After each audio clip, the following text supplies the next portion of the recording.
मैं 2 दिन से स्वप्न लोक में गुरु को पुकारता हूँ, लेकिन अभी तक कोई गुरु नहीं आया। ये तो बहुत अच्छी बात है कि आपने स्वप्न लोक के प्रयोग शुरू कर दिए हैं, लेकिन आपने ध्यान दिया होगा कि ये प्रयोग हैं। प्रयोग का अर्थ है कि आपको करके देखना है, कुछ होने की गारंटी नहीं देता प्रयोग। जिस तरह से एक वैज्ञानिक है, जब वो प्रयोग शुरू करता है तो कुछ पाने के लिए नहीं करता।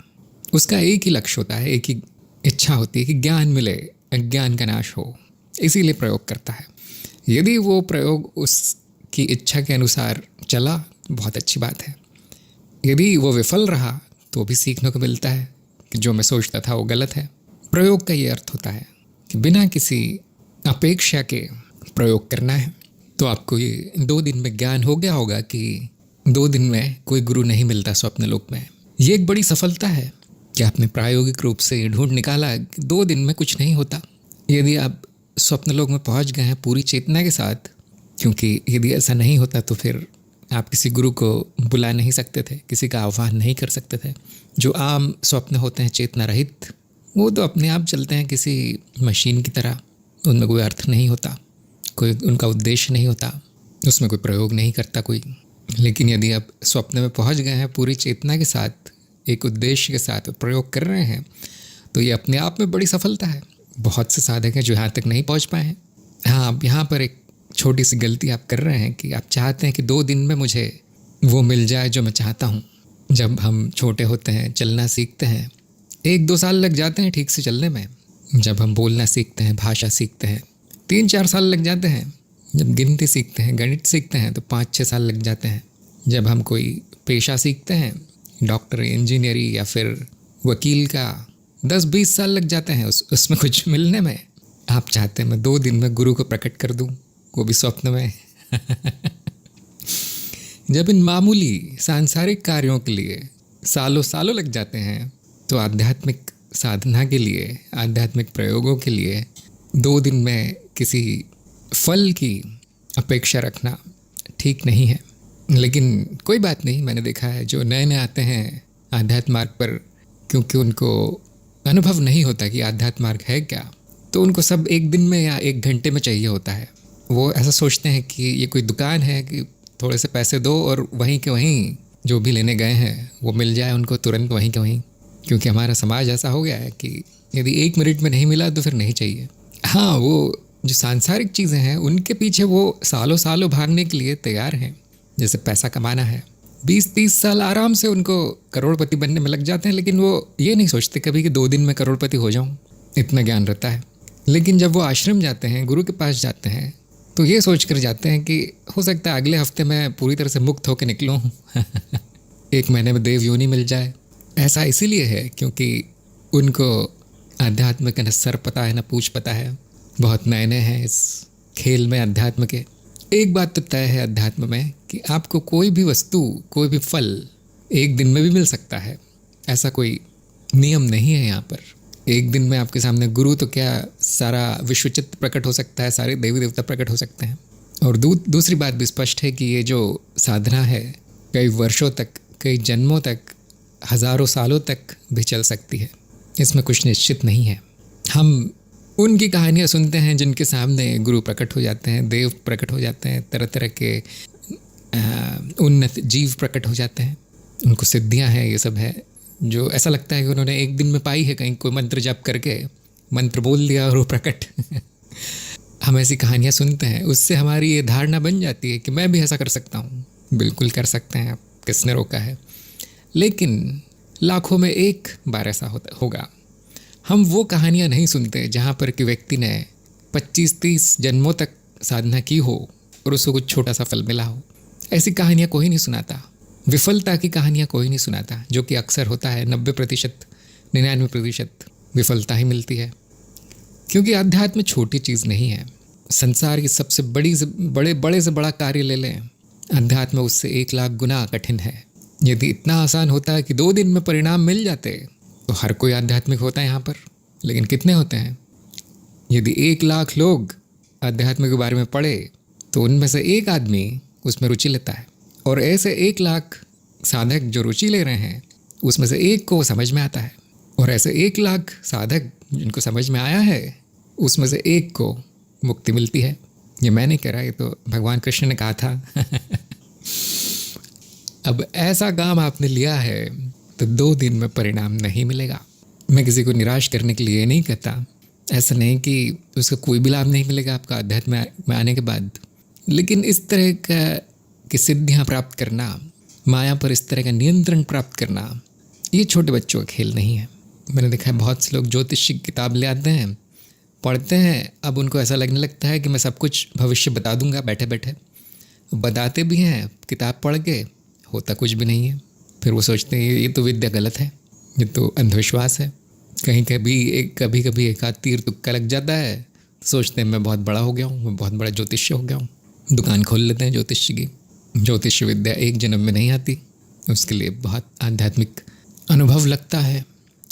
साधक को परिपक्व होना पड़ता है अध्यात्म में, तब माया पर छोटा मोटा नियंत्रण आता है। उनको स्वप्नलोक में इतना नियंत्रण आ गया है कि वो वहाँ पर गुरु को बुला सकते हैं। ऐसे कितने साधक होंगे जो ये कर सकते हो। इसका अर्थ है प्रयोग करते जाएं, आप सही मार्ग पर हैं। प्रयोग का अर्थ है कि हमेशा जो आप चाहते हैं वो नहीं होगा। प्रयोग का अर्थ है कि आपको कुछ न कुछ ज्ञान मिलेगा, कोई ना कोई अज्ञान दूर होगा। तो ऐसा क्यों है कि किसी किसी को एक दिन में भी फल मिल जाता है साधना का, किसी किसी को नहीं मिलता? तो इसके बारे में मेरा मत ऐसा है कि उस साधक ने कई जन्मों से उस विधि की साधना कर रखी है, कई जन्मों से वो स्वप्नलोक पर नियंत्रण करने का प्रयास कर रहा है। ध्यान रहे कि आपकी हर कला, आपकी हर योग्यता नष्ट हो सकती है, लेकिन आध्यात्मिक साधना, क्योंकि आध्यात्म का विषय है, वो नष्ट नहीं होती, वो जन्मों जन्मों तक आपके साथ रहती है। हो सकता है पिछले जन्म में आपने 8वीं 10वीं 12वीं तक पढ़ाई की हो, लेकिन जब आप ये जन्म लेते हैं आपको फिर से पहले से शुरू करना पड़ता है, फिर से सब कुछ सीखना पड़ता है। हो सकता है पिछले जन्म में आपको 5 या 6 भाषाएं आती हो, इस जन्म में वही व्यक्ति तोतला बोलते हुए पैदा होता है, रोते हुए पैदा होता है, बिना किसी भाषा के पैदा होता है। लेकिन आध्यात्म का ज्ञान ऐसा है, वो नष्ट नहीं होता, क्योंकि चित्त की ऊपरी परतों का ज्ञान है, वो नष्ट नहीं होती। उसी कारण शरीर से भौतिक शरीर का जन्म होता है। तो आप में यदि योग्यता है तो बहुत बड़ी साधना के बाद आई होगी। अब एक नई योग्यता आप लाना चाहते हैं तो उसमें भी बड़ी साधना लगेगी। ज्ञान मार्ग पर 2 तरह के ज्ञान होते हैं। एक तो जो 1 मिनट में दिया जा सकता है, जो कि मूलभूत ज्ञान है, जो कि तत्व ज्ञान है, आपको बैठे बैठे दिया जा सकता है यहाँ पर। जैसे आत्मज्ञान हो गया, ब्रह्म ज्ञान हो गया, माया का ज्ञान हो गया, मैं शरीर नहीं हूँ, मैं मन नहीं हूँ, ये ज्ञान हो गया। ये केवल बात करके दिया जा सकता है। इसमें क्या साधना लगेगी? इसमें कुछ नहीं। ये तो मूलभूत ज्ञान है, शुरुआत है आत्मज्ञान की। ये तो ऐसा है कि गणित की कक्षा में कोई शिक्षक बताया कि 2 और 2 4 होते हैं। अब ये जानने के लिए कितनी साधना लगेगी? कुछ भी नहीं, पूरी तरह समझ में आ जाता है। आपका स्वयं का अनुभव है कि 2 और 2 4 होते हैं। और जो दूसरे तरह का ज्ञान होता है केवल अनुभव से आता है, अपरोक्ष अनुभव से, जिसमें कि माया का ज्ञान मुख्य है। माया का ज्ञान बिना किसी साधना के नहीं मिलता, इसीलिए हम ज्ञान मार्ग पर उसको छोड़ ही देते हैं, उसके पीछे नहीं भागते, क्योंकि अनुभव तो होने ही वाला है, कभी ना कभी तो होगा ही। मैं तो काल के भी परे हूँ, फिर समय की क्या चिंता करना, कभी ना कभी होगा। जब अनुभव होगा तो ज्ञान होगा, जब विकास होगा इस चित्त का, सिद्धियाँ मिलेंगी, अपने आप नियंत्रण आएगा माया पर, अपने आप ऊंचे शरीरों में जन्म मिलेगा, ऊंचे लोकों में जन्म मिलेगा, अपने आप होगा ये। तो हम इस पर इतना ध्यान नहीं देते। फिर मैंने ये क्यों बताया ये सब प्रयोग? उनका एक ही प्रयोजन है, वो है अज्ञान का नाश करना। जिनको जल्दी है, जिनको धैर्य नहीं है, अभी जानना चाहते हैं वो कि माया क्या है और इस चित्त का क्या स्वरूप है, ये प्रयोग उनके लिए हैं। या फिर वासनाएं बहुत हैं, वासना पूर्ति करना चाहते हैं, ये प्रयोग उनके लिए है। जैसा कि मैंने कहा, वासना पूर्ति भी आपको मुक्ति तक ही ले जाती है, उसका कोई लक्ष्य भिन्न नहीं है। बाकी अध्यात्म के मार्गों का जो लक्ष्य है वही तंत्र मार्ग का भी लक्ष्य है। इसीलिए ये प्रयोग तंत्रिक लोग अधिक करते हैं, ज्ञान मार्गी की प्रयोग करता हुआ नहीं दिखाई देता। अक्सर करता भी है तो वही ज्ञान के लिए करता है, सिद्धियों के लिए नहीं, वासना पूर्ति के लिए नहीं, खेलने के लिए नहीं, मज़े के लिए नहीं, ज्ञान के लिए प्रयोग करता है। और जैसा कि मैंने कहा, प्रयोग से तो ज्ञान मिलेगा ही, उसकी गारंटी होती है। आप जो चाहते हो भले ही वो प्रकट हो ना हो कुछ ना कुछ तो होगा ही। तो इस तरह के ज्ञान के लिए जो माया का ज्ञान है, साधना लगती है और बहुत वर्ष लग जाते हैं, कभी कभी कई जन्म लग जाते हैं। पूरी तरह से साधक की प्रतिभा पर निर्भर करता है, कितना प्रतिभावान है वो साधक। कभी कभी 2-4 वर्षों में भी वो नियंत्रण कर लेगा, कभी कभी 2-4 जन्म भी लग जाएंगे, क्योंकि इधर उधर भटक जाता है कभी कभी साधक। यदि आप एक ही काम करते रहे, एक ही साधना करते हैं रहे 24 घंटे, तो बहुत जल्दी सिद्ध हो जाएगी वो साधना। वो इसी तरह से जैसे मैंने उदाहरण दिया था तबला बजाने वाला, तबला वादक, यदि वो रोज़ 5 मिनट तबला बजाए, फिर अगले हफ्ते आके 2 मिनट बजाए, और फिर 3 महीने बाद आके और आधे घंटे बजाए, तो उसको तो 50 वर्ष में भी थोड़ा बहुत भी एक ताल भी बजाना नहीं आएगा। इस तरह से बहुत से आध्यात्मिक साधक हैं जो करते हैं अपनी आध्यात्म साधना, छोटे छोटे भागों में करते हैं, जब तक अगले पड़ाव तक पहुँचते हैं पिछला सब उड़ चुका होता है उनका, भटक चुके होते हैं। यदि वही तबला वादक रोज़ 4 या 5 घंटे साधना करे, गुरु के पास बैठ के करे, ताकि गुरु, क्योंकि गुरु ही है जो उसको गलतियाँ बताएगा कि देखो यहाँ चूक गए, यहाँ गलत मात्रा लग गई, यहाँ पे गलत स्वर लग गया, और बहुत जल्दी सीख जाता है, बहुत निपुण हो जाता है। फिर वो जब साधना करता है तो वो एक आनंददायक साधना होती है, उसमें कोई झगड़ा नहीं होता, उसमें कोई संघर्ष नहीं होता, और फिर वो जीवन भर करता जाता है, उसमें और अच्छा होता जाता है और कभी भूलता नहीं है। आध्यात्म की साधना भी ऐसी ही है, रोज करना है, जितना हो सके करना है, पूरी रुचि के साथ करना है। जब थोड़ा बहुत आने लगता है तो उसमें आनंद आने लगता है, फिर व्यक्ति भटकता नहीं है, फिर बोर नहीं होता, फिर छोड़ के नहीं जाता, फिर दूसरा कोई काम उसको खींचता नहीं है। ये जो शुरू का जो समय है थोड़ा विकट समय है, इसमें बहुत अधिक बाधाएं आती हैं और फिर लोग छोड़ देते हैं, इसे हार मान जाते हैं कि अब ये मुझसे नहीं होगा। इसका कुछ कारण हो सकता है कि या तो उन्होंने ऐसी साधना ले ली जो बहुत कठिन है।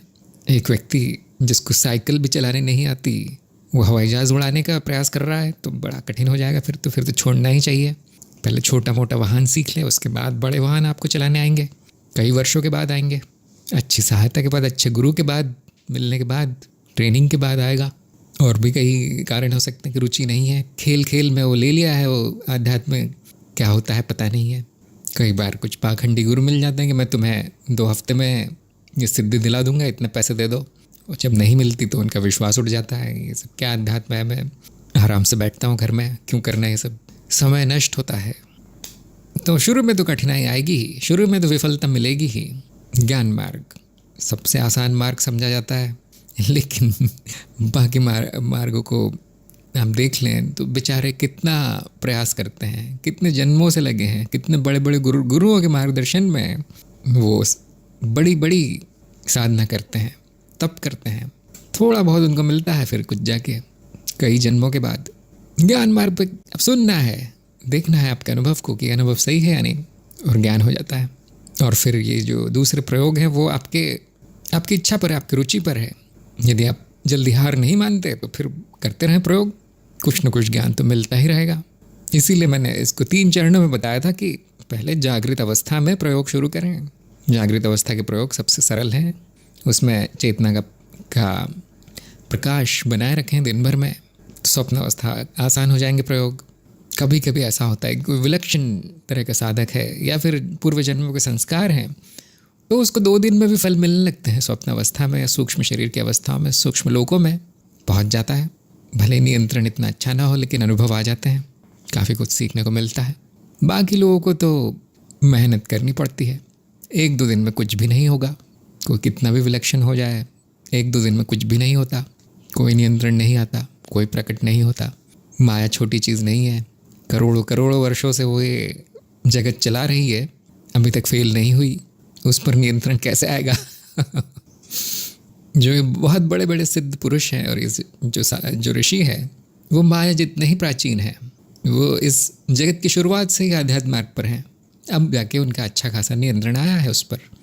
जब मैंने कहा था कि गुरु लोग भी बनाए जा सकते हैं, कुछ ऐसे ऋषि हैं, कुछ ऐसे गुरु हैं जिन्होंने अपने लोग बना लिए हैं। अब आप समझ सकते हैं कि वो जो ऋषि है उसने 2 दिन में नहीं बना लिया होगा, वो करीब करीब 2-3 करोड़ वर्षों की साधना के बाद वहाँ तक पहुँचा है वो। इसीलिए अध्यात्म के मार्ग पर जल्दी करना अर्थहीन है। ध्यान रखें कि मृत्यु तो शरीर की होती है, हमारे पास समय ही समय है, अनंत काल तक चलने वाला है ये, फिर किस बात की जल्दी। और ये ज्ञान नष्ट नहीं होता, ये सिद्धियाँ नष्ट नहीं होती, ये साधना नष्ट नहीं होती। अगला जन्म इन योग्यताओं के साथ होता है, जो आप बहुत से लोगों का अनुभव होगा। बहुत से साधक जो ये सुनते हैं, ये वीडियो देखते हैं, उनका बहुत से लोगों का अनुभव होगा कि वो पैदा ही हुए थे अध्यात्म के लिए, इसी रुचि के साथ पैदा हुए थे। उनको कोई संघर्ष नहीं करना पड़ा आध्यात्मिक मार्ग पर आने के लिए। बहुत से दर्शक ऐसे हैं जो सुनते हैं, मेरा एक वाक्य सुनते हैं और उनको पूरी तरह से पक्का हो जाता है कि ये सत्य है, असत्य है। इतनी विवेक बुद्धि उनको कहाँ से मिली? इस मार्ग पर वो अनंत काल से हैं। इसीलिए कहने का सार यही है कि जो विलक्षण साधक हैं उनको 2 दिन में कोई भी अनुभव हो सकता है, लेकिन जो आम साधक हैं उनको बहुत लंबी साधना करनी पड़ती है। और छोटी साधना से शुरू करें, जो सरल है उससे शुरू करें। जैसा बताया गया है वैसा करेंगे तो फिर जल्दी हो जाएगा। बहुत से लोगों को मैंने देखा है, न जागृत अवस्था में प्रयोग करते हैं, न स्वप्न अवस्था में करते हैं, उनको सीधे स्वर्गलोक पहुंचना है। ऐसे कैसे हो सकता है? आप यूनिवर्सिटी में जाना चाहते हैं, पहली दूसरी की कक्षा में पढ़ाई नहीं करना चाहते हैं, ऐसे कैसे संभव है? आध्यात्म में कोई जादू तो है नहीं, कोई चमत्कार तो है नहीं आध्यात्म में। ऊपर से सांसारिक कार्यों से भी कठिन कार्य है, इसीलिए गिने चुने लोग ही आध्यात्म में दिखाई देते हैं। हर कोई आध्यात्म में आता नहीं है, वो आता भी है तो बहुत जल्दी निराश होकर चला जाता है। ये सबके बस की बात नहीं है। इसीलिए हमारे देश में आध्यात्म के साधकों का, गुरुजनों का इतना सम्मान किया जाता है, क्योंकि बहुत अद्वितीय कार्य कर रहे हैं वो। किसी स्वामी को देखें आप, किसी गुरु को देखें, किसी ऋषि को देखें, उसको बहुत सम्मान मिलता है, उसको बहुत प्रेम मिलता है। उसकी बात लोग ध्यान से सुनते हैं। कोई भी कार्य हो जो करने लायक हो, जिसके फल अच्छे हों, वो कठिन ही होता है, उसको करने में समय ही जाता है, उसकी साधना में संघर्ष ही लगता है। ये बात मान कर चलें, निराश होने की आवश्यकता नहीं है। मार्ग ऐसा है, हमने इसीलिए चुना है क्योंकि कठिन है। सरल होता तो क्यों चुनते हैं? फिर तो हर कोई एरा गिरा कर लेता, तो हम क्यों चुनते इसको? साधक वो चुनता है जो कोई नहीं कर सकता। अब इसके दूसरे पहलू पर आते हैं कि इन्होंने गुरु को बुलाने का प्रयास किया। जैसा कि मैंने वासना पूर्ति के उपायों में की श्रृंखला में बताया है कि ये जो बड़े लोग हैं, गुरु हैं, देव हैं, दानव हैं, ये छोटे मोटे लोगों की सुनते भी नहीं हैं।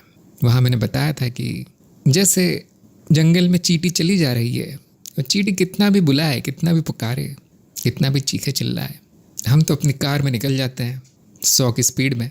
उसी तरह से ये अति विकसित प्राणी, अति उन्नत प्राणी हमारी ओर नहीं देखना चाहते हैं। हम उनके किसी काम के नहीं हैं। आप सोच सकते होंगे कि जो गुरु किसी और के स्वप्न में प्रकट हो सके, वो कितना उन्नत होगा, वो कितना विकसित होगा। यदि नहीं भी तो कोई बड़ा कारण होना चाहिए उसको वहाँ पर आने के लिए। एक साधक पुकार रहा है, 2 दिन पहले उसने सुना है कि ऐसा संभव है और अब प्रयास कर रहा है। अब या तो उस गुरु से आपकी पुरानी पहचान होनी चाहिए, कई जन्मों का संबंध होना चाहिए, तो वो तुरंत प्रकट होगा कि हाँ, ये तो मेरा ही शिष्य है, प्रयोग कर रहा है। ऐसे गुरु को सब कुछ पता होगा, जो भी आप करते हैं वो आपके बुलाने के पहले पहुंच जाएगा वहाँ पर। आपके मन की बात जानता है ऐसा गुरु, इतना विकास कर गया है, तो जिसके लिए तो छोटी सी बात है। यदि कोई दूसरे के स्वप्न में प्रकट हो सके तो मान के चलिए वो बहुत आगे निकल चुका है। फिर आप में कोई बहुत विशेष गुण होना चाहिए, तो बहुत पुराना साधक होना चाहिए, कई जन्मों पुराना, तो फिर वो आएगा वहाँ पर।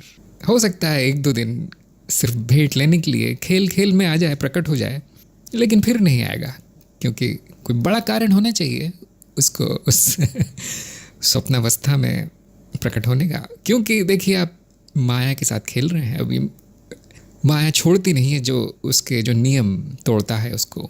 जैसे कि मैंने कहा कि अनंत काल से उसने ये सृष्टि रची है। अब वो इतना नहीं किसी को छूट देती कि 1 मिनट में तोड़ दे ये सब। जो माया रची गई है उसको तोड़ना बहुत कठिन है। सच बात तो ये है कि इस माया की सुरक्षा की जा रही है, इसकी रक्षा की जा रही है, बड़े काम की चीज़ है। तो जैसा कि मैंने बताया था कि ये बड़े लोग जो हैं, उन्नत प्राणी जो हैं, वो हम पर ध्यान नहीं देते हैं। कितने भी नारियल फोड़ लें, कितने भी सिर फोड़ लें, वो मूर्ति जो है बोलती नहीं है मंदिर में जो है रखी हुई। कितना जितना बड़ा देवता होगा, हम उसके लिए धूल कण के बराबर हैं, कुछ नहीं होता उनका। आप एक काम कीजिए, आप गुरु को नहीं कुछ और प्रकट करने का प्रयास कीजिए। होता है कि देखें, छोटे से शुरू करें, क्योंकि प्रयोग है तो प्रयोग तो आप कुछ भी कर सकते हैं। स्वप्न लोक में तो कोई इतने बड़े नियम नहीं होते। स्वप्न लोक में जो प्रयोग होते हैं उससे हमें चित्त की जानकारी मिलती है, चित्त कैसे काम करता है, माया कैसे काम करती है। और मैं शरीर नहीं हूँ, मैं मन नहीं हूँ, ये सब ज्ञान होता है। ये संसार मिथ्या है, ये ज्ञान होता है। तो गुरु ना भी हो तो भी बहुत कुछ ज्ञान प्राप्त किया जा सकता है स्वप्न अवस्था से। संसार को, जगत को, जागृत अवस्था को क्यों स्वप्न कहा गया है, ये ज्ञान हो जाएगा आपको अपरोक्ष अनुभव के द्वारा। आप देखें तो वो स्वप्न ही आपका गुरु है। गुरु स्वप्न के रूप में ही प्रकट हुआ है, और क्या चाहिए। अब उससे सीखना शुरू करें। आपका इतना नियंत्रण आ गया है स्वप्न पर, चेतना जागृत है स्वप्न में, तरह तरह का प्रयोग करके उसको आप उसका लाभ ले सकते हैं। उस अवस्था का जितना अधिक करेंगे उतना नियंत्रण आएगा। जहाँ तक गुरु की बात है तो संबंध बनाने पड़ते हैं गुरु से। तो ऐसा ही हो गया कि आप कहीं रास्ते में निकल जाएं और पुकार के कहें कि भाई आ जाओ मेरे घर में खाना खाने के लिए आज। जो अपरिचित लोग हैं वो देख के हंसेंगे, जान न पहचान, कोई संबंध नहीं, क्यों बुला रहा है मुझे। लेकिन आप किसी मित्र को फ़ोन करेंगे तो तुरंत आ जाएगा, क्योंकि बहुत पुराने संबंध है, बचपन का मित्र है। आप नहीं कहेंगे तो भी वो आ जाएगा। बाकी अवस्थाएं इतनी भिन्न नहीं है, वहाँ पर भी यही नियम लगता है। यदि आपका गुरु है, कई जन्मों से है और इतना ऊपर पहुँच चुका है कि उस स्वप्न में प्रकट हो सके, तो बिना बुलाया आएगा। हो सकता है 2 दिन में ना आ पाए, लेकिन 2-4 वर्षों में ज़रूर प्रकट होगा। और यदि आपने कभी साधना नहीं की, आपका इस जन्म में भी कोई गुरु नहीं है, तो फिर कोई क्यों आएगा। तो यही मैंने उनको उत्तर में लिखा था कि यदि आपके कोई प्रश्न है, यदि आप गुरु चाहते हैं बनाना, तो स्वप्न में जाके कुछ करना बड़ी टेढ़ी खीर है। सीधा आप जाके गुरु से मिल लें, जागृत अवस्था में जीवित पुरुष से मिल लें। आपके जो भी प्रश्न है उनके सामने रख दें, जो भी मार्गदर्शन चाहते हैं वो पूछें, जो भी गुरु दक्षिणा चाहते हैं उनको दे दें। वो गुरु सही नहीं है, दूसरा गुरु ढूंढ लें। ये आप 2 दिन में कर सकते हैं, इसमें कोई बड़ी बात नहीं है, कोई बड़ी सिद्धि की नहीं चाहिए। आपको मार्गदर्शन मिल जाएगा। जो भी आप स्वप्न में पूछना चाहते थे वो जागृत अवस्था में भी वही उत्तर मिलेंगे। ज्ञान तो वही है, अवस्था से क्या लेना देना ज्ञान का। सत्य तो सत्य रहता है, मानसिक अवस्थाओं पर निर्भर नहीं रहता। जो जागृत अवस्था का गुरु है वो लाख गुना उपयोगी है इस तरह की काल्पनिक छवियों से। स्वप्न आपकी कल्पना है, स्वप्न में कोई यथार्थ नहीं है। वहाँ पर गुरु प्रकट भी होगा तो भी आपको ये पता नहीं चलेगा कि वो मेरी कल्पना है या किसी सचमुच का कोई गुरु है। कैसे जानेंगे आप। जब हम स्वप्न में होते हैं तो वहाँ जो भी होता है वो सत्य ही लगता है। जब आँख खुलती है तो पता चलता है वो सब असत्य था। अब आप कैसे जानेंगे सत्य असत्य। तो इन प्रयोगों से यही ज्ञान मिलेगा। और भी कई प्रयोग हैं जो आप स्वप्न में करना चाहते हैं तो करें, जो मैंने स्वप्न अवस्था के प्रयोग के वीडियो में बताया है। तो निराश होने की आवश्यकता नहीं है। काफ़ी प्रगति कर ली है, स्वप्न अवस्था में चैतन्य प्राप्त कर लिया है, बहुत खुशी की बात है।